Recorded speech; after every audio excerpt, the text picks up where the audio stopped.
So, how did I make this chord cycle on GarageBand using one of their synths? Is that first of all I put two different keys on each syllable, so it's gonna end up sounding like somewhere in between those two sounds. Like for example, this sound and this sound. Yeah, it's halfway in between those.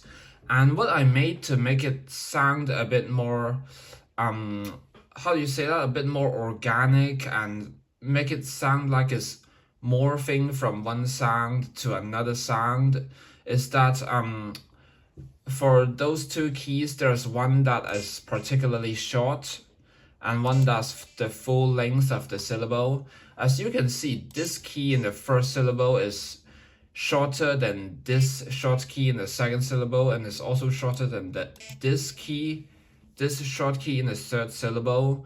So it's gonna end differently, the sounds. So instead of them having to end in like a one static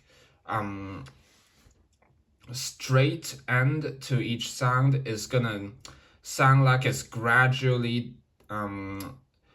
sounding more different as it ends, and then it sounds like it's morphing gradually from one sound to another sound instead of like a static change.